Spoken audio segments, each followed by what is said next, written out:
अगला टॉपिक हमारा है मैट्रिक्स।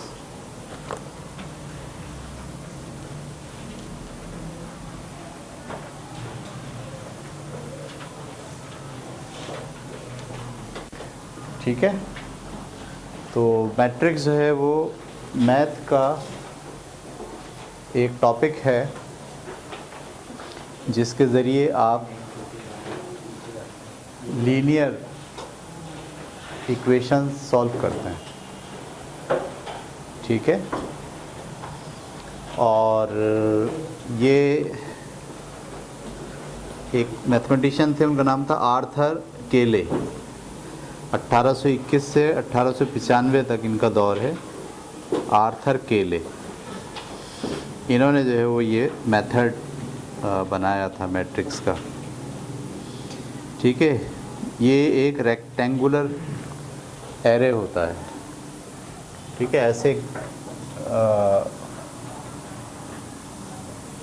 रेक्टेंगुलर शेप में यहाँ पे बहुत सारे एलिमेंट्स होते हैं। ठीक है, तो इसको आप क्या कहते हैं, मैट्रिक्स। तो ये जो एलिमेंट्स होते हैं ये डेटा होता है दरअसल, और 2 डायमेंशनल डेटा होता है, यानी यहाँ पर कुछ चीज़ें हैं और यहाँ पर इनकी हेडिंग कुछ चीज़ें हैं। ठीक है, जैसे आपके यहाँ बुक में मिसाल दिया हुआ है, हाउस ए, हाउस बी, हाउस सी की, पेज नंबर 58 पर रेजिडेंट्स, टेलीविज़न और कंप्यूटर। हाउस ए की रेजिडेंट्स कितनी है, 4, टेलीविज़न कितने हैं उनमें 2, कंप्यूटर कितने हैं 1। हाउस बी में कितने लोग रहते हैं 6, टेलीविज़न कितने हैं वहाँ 2, और कंप्यूटर कितने हैं 3। तो ये जो, ठीक है, हाउस ए, हाउस बी और हाउस सी, और इसमें क्या डिफ़ाइन हो रहा है, पहली अफराद हैं, कितने अफराद रहते हैं, इसमें टीवी कितने हैं और इसमें कंप्यूटर कितने हैं। तो ये जो डेटा लिखा जा रहा है ये हाउस ए के लिए है। उसमें लिखा है जैसे आपके यहाँ 4 अफराद हैं, 2 टीवी हैं और एक क्या है, कंप्यूटर। इसी तरीके से हाउस बी के अंदर 6 अफराद हैं, 2 टीवी हैं और 3 कंप्यूटर हैं। और हाउस सी में 2 अफराद हैं, 1 टीवी है, कंप्यूटर कोई नहीं है। तो आपको ये चीज़ें स्टडी के दौरान गायब होती हैं, और सिर्फ आपको क्या दिखाया जाता है, आपको एक मैट्रिक्स दिखाई जाती है जिसमें लिखा था 4 2 1 6 2 3 2 1 0। सही है, पीछे एक गेम है, पीछे एक सोच है, एक डेटा है। उस डेटा को बयान करने का एक मेथड है। इस मेथड को आप क्या कहते हैं, मैट्रिक्स। और ये उस मैट्रिक्स के एलिमेंट कहलाते हैं। ये मैट्रिक्स के क्या हैं, सारे एलिमेंट। अच्छा, एलिमेंट में वैल्यूज़ इस वक्त लिख दी है। अगर आपको ये अलजबरिक अंदाज से दिखाना है तो उसको आप यूँ दिखाते हैं, A11, A12, A13, फिर A21, A22 और A23, A31, A32 और A33। सही है। असल में जब आप मैट्रिक्स को एनालाइज करते हैं ना, तो ये जो चीज़ें आप देख रहे हैं इसे क्या बोलते हैं, रो। इसे क्या बोलते हैं, रोज़। और ये जो ऊपर से नीचे आप देख रहे हैं इसे क्या बोलते हैं, कॉलम्स, MNS। तो इसमें ये क्या है, रोज़ हैं, ठीक है, और ये क्या है, कॉलम है। ठीक है, तो जब आप अलजबरिक अंदाज से किसी मैट्रिक्स को लिखते हैं तो इसमें ये जो 1 1 है ये क्या लिखा है, पहली रो का पहला कॉलम, पहली रो का दूसरा कॉलम, पहली रो का, यानी शुरू वाला जो 1 है किसको शो करता है, रो को, और दूसरा वाला नंबर किसको शो करता है, कॉलम को। मैं अगर आपसे लिखूँ भाई मेरे पास एक नंबर है A23 बराबर है 5 के, इसका क्या मतलब, ये 5 कहाँ रखा हुआ है, दूसरी रो का तीसरा। यहाँ ये बयान गया है कि वो किसके बराबर है, 5 के बराबर है। तो नंबर्स में आपको मैट्रिक्स ऐसे लिखनी पड़ेगी और अलजबरा में आपको मैट्रिक्स ऐसे लिखनी पड़ेगी। ठीक है, ये बड़ा ज़बरदस्त जो है वो टॉपिक है मैट्रिक्स का। इसको आगे जब जाते हैं तो कंप्यूटर साइंस की फील्ड में, डेटा साइंस की फील्ड में ये बेस है उसकी, सही है। और इसके अलावा जो बड़ी कैलकुलेशन है आपकी, बड़ी कैलकुलेशन का मतलब जिसमें हज़ारों की मिक़दार में डेटा होता है, उन कैलकुलेशन को करने के लिए मैट्रिसेस का इस्तेमाल किया जाता है, ठीक है। तो अभी आप 10वीं जमात में तो इसका सिर्फ इंट्रोडक्शन पढ़ रहे हो, लेकिन अगली क्लासेस में जैसे जैसे आप जाओगे इसकी पूरी थ्योरी आपके सामने आती जाएगी। तो आपको अब तक ये पता चला मैट्रिक्स क्या होती है। मैट्रिक्स डेटा के इजहार का एक तरीक़ा है, सादा सी बात। उसमें जो उसको बयान कैसे किया जाता है, एक रेक्टेंगुलर आपको ब्रैकेट ली जाती है, ये रेक्टेंगुलर ब्रैकेट है, और उसमें कुछ एलिमेंट्स लिख दिए जाते हैं, सही। वो एलिमेंट्स 2 डायमेंशनल होते हैं। 2 डायमेंशनल का मतलब उसमें एक एक्स एक्सिस को बयान कर रहा होता है और एक, हाँ, या एक रो को बयान कर रहा होता है और एक कॉलम को बयान कर रहा होता है, सही है या नहीं? सही है, सही है, गुड। अच्छा जी, अब हम आगे चलते हैं।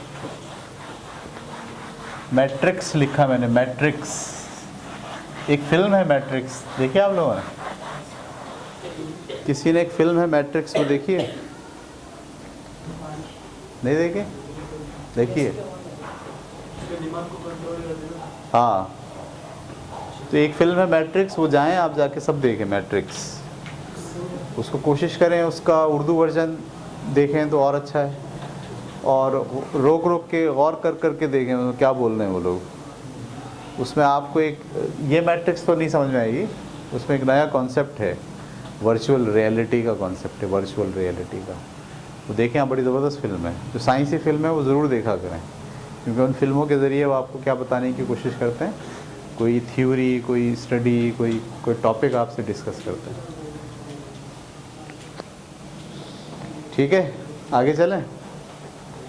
तो मैट्रिक्स अगर एक होगी तो RIX होगा, लेकिन अगर जमा होगी तो CS होगा, मैट्रिसेस। उसे क्या बोलेंगे? मैट्रिसेस। एक से ज़्यादा हुई तो मैट्रिसेस, और अगर एक हुई तो मैट्रिक्स। ये बात आपको समझ में आ गई। अब हम चलते हैं आगे।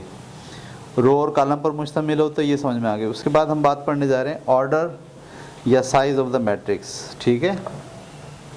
Order of the matrix, order of the matrix,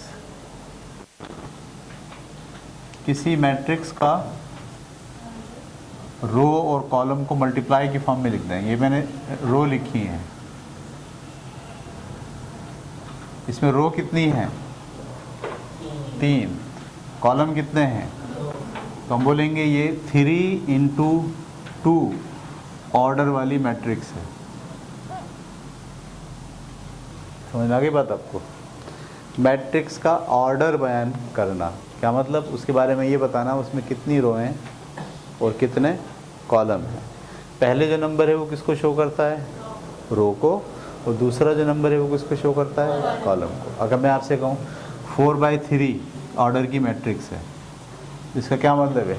4 रो हैं और 3 उसमें कॉलम है, ठीक है।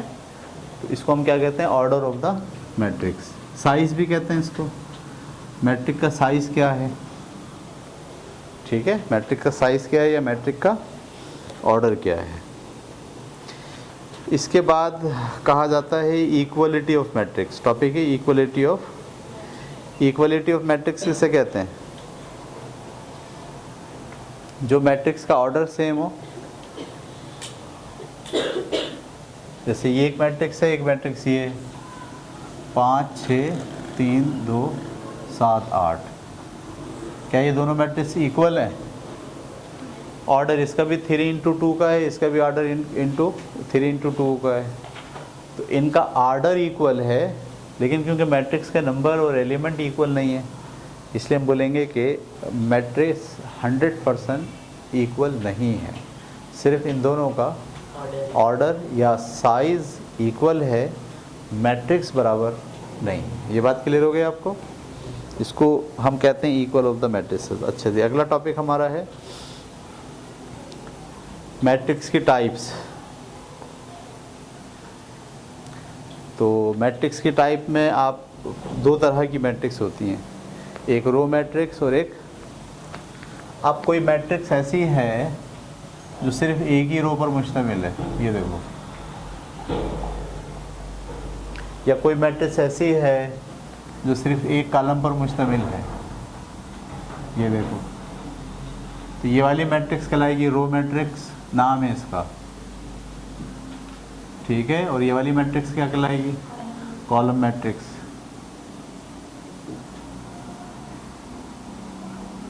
ठीक है, तो रो मैट्रिक्स और कॉलम मैट्रिक्स क्या होती है? अगर कोई मैट्रिक्स सिर्फ रो पर मुश्तमिल है तो वो रो मैट्रिक्स कहलाएगी, और अगर सिर्फ कोई मैट्रिक्स कॉलम पर मुश्तमिल है तो वो कॉलम मैट्रिक्स कहलाएगी। और अगर वो रो और कॉलम दोनों पर मुश्तमिल है तो उसे रेक्टेंगुलर मैट्रिक्स कहेंगे। सही है, जैसे अभी मैंने दो मैट्रिक्स आपके सामने लिखी, उसमें कॉलम भी था और उसमें रोज़ भी थी। तो तीन तरह की मैट्रिक्स हो गई, कौन कौन सी? Rectangular matrix. ठीक है, एक मैट्रिक्स होती है उसको बोलते हैं स्क्वायर मैट्रिक्स। स्क्वायर मैट्रिक्स किसे कहते हैं? जिसमें जितनी रो हो उतने ही कॉलम हो। ठीक है, जैसे 3 5 2 लिखा है, 5 4 3 लिखा है, 7 2 8 लिखा है।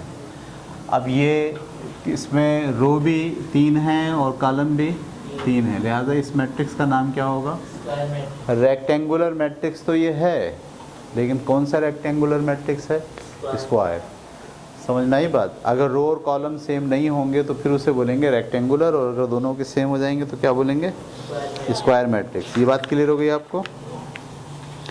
और उसके बाद है नल मैट्रिक्स या ज़ीरो मैट्रिक्स। ज़ीरो मैट्रिक्स ऐसी मैट्रिक्स जिसके सारे नंबर क्या हो? ज़ीरो। सब चीज़ें क्या हो जाएं? सारे एलिमेंट ज़ीरो हों, उसको क्या बोलते हैं? नल मैट्रिक्स या ज़ीरो मैट्रिक्स। ये बात क्लियर हो गई? उसके बाद डायगोनल मैट्रिक्स। ठीक है, डायगोनल मैट्रिक्स किसे कहते हैं?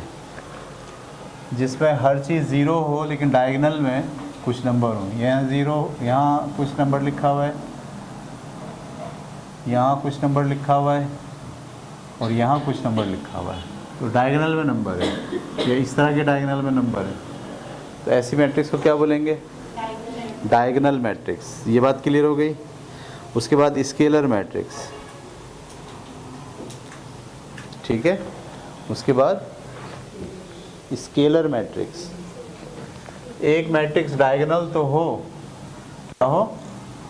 डायगोनल तो हो, लेकिन डायगोनल होने के साथ साथ उसके डायगोनल के सारे मेंबर भी क्या हो? सेम हो। मैट्रिक्स डायगोनल तो है ये, लेकिन सारे मेंबर भी क्या हैं? तो ऐसी मैट्रिक्स को कहते हैं स्केलर मैट्रिक्स। क्या कहते हैं? ये क्या कहलाएगी? डायगोनल। और ये क्या कहलाएगी? तो वो डायगोनल जिसके सारे मेंबर सेम हो उसे क्या बोलते हैं? Diagonal matrix, sorry scalar matrix.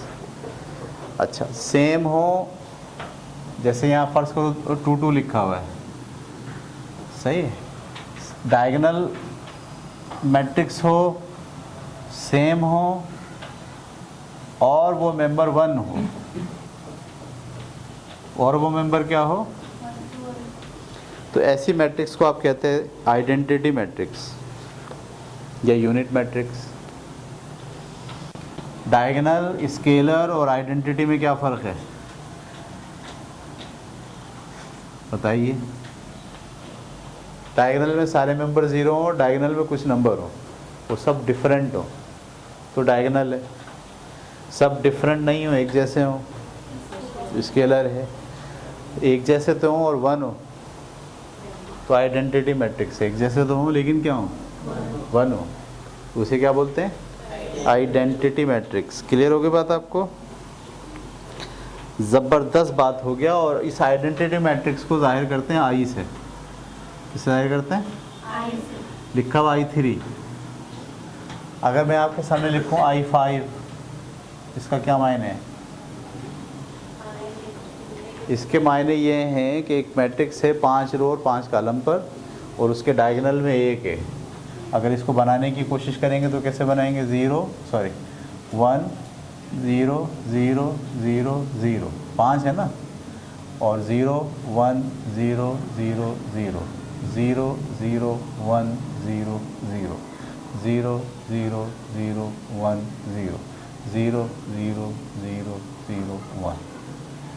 5x5 की मैट्रिक्स है ना ये 5 क्या कह रहा है, ये 5x5 की मैट्रिक्स है, और आई क्या कह रहा है, ये आइडेंटिटी मैट्रिक्स है, लिहाजा इसमें सारे मेंबर 0 होंगे, डायगोनल में सिर्फ क्या होगा, 1 होगा। ये बात समझ आ गई आपको? ये बादल गरज रहा है।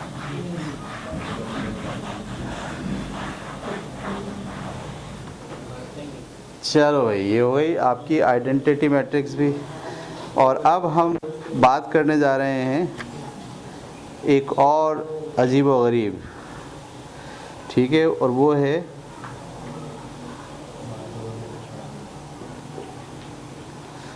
Transpose of matrix. टॉपिक है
और करें इसको और दोबारा से छोड़ो। मैं आपको बता रहा था ये कुछ मैट्रिक्स से देखें ज़रा, 1 2 7 2 5 माइनस का 11 और 17 माइनस का 9, 17 माइनस का 11 और 9। ये एक मैट्रिक्स है, इसका नाम क्या है, ए। ज़रा इसका ट्रांसपोज निकालिए। इसका ट्रांसपोज क्या होगा, 1 2 17 2 5 माइनस 11 17 माइनस 11 और 9। तो ये तो वही आ गई जी। अगर किसी मैट्रिक्स का खुद मैट्रिक्स और उसका ट्रांसपोज दोनों क्या हो जाए, सेम हो जाए, तो हम कहते हैं अब ये मैट्रिक्स सिमेट्रिक मैट्रिक्स कहलाती है, सिमेट्रिकल मैट्रिक्स। ये जो मैट्रिक्स होगी ये क्या कहलाएगी, सिमेट्रिकल मैट्रिक्स। कौन सी मैट्रिक्स सिमेट्रिकल मैट्रिक्स होती है, इसके रो को कॉलम बनाया जाए तो वो दोनों इक्वल, खुद मैट्रिक्स और उसका ट्रांसपोज दोनों क्या हो, इक्वल हो। ये बात क्लियर हो गई आपको जी?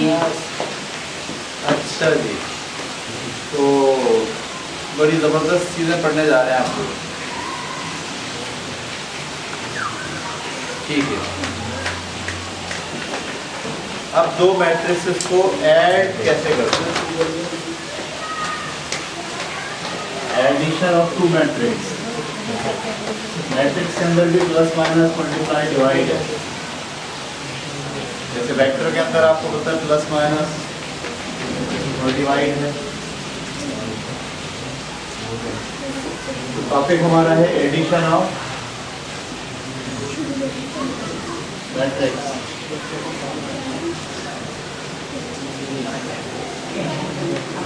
अच्छा जी, सुनिए गौर से सिर्फ वो मैट्रिसेस ऐड हो सकती हैं जिनका ऑर्डर सेम होगा, और वो मैट्रिसेस माइनस हो सकती हैं जिनका ऑर्डर सेम होगा। मिसाल के ऊपर एक मैट्रिक्स ये है 3 5 7 2, ये ए है, और एक मैट्रिक्स है बी, ये है 5 8 4 2। दोनों का ऑर्डर क्या है? 2 into 2 का ऑर्डर इसका है और 2 into 2 का ऑर्डर, ये दोनों ऐड हो सकती हैं। जब आप आ जाएगा ए प्लस बी करें तो आप क्या करोगे? इसमें जमा करोगे 8, इसमें जमा करोगे 13, 7 2 4 11 और 2 2 4। अगर ऑर्डर सेम नहीं हो, मिसाल के तौर पर ये वाली मैट्रिक्स ये होती है, क्या इसका ऑर्डर सेम है? नो, ये 2 into 2 का है, वो 2 into 3 into 2 की है, तो ये दोनों ऐड नहीं होंगी। एडिशन और सब्ट्रैक्शन के लिए शर्त ये है कि दोनों मैट्रिसेस के ऑर्डर सेम होने चाहिए। बात क्लियर हो गई आपको? बस यहाँ तक पढ़ेंगे। सही है? जी। बैग आपको यही रखने अपने।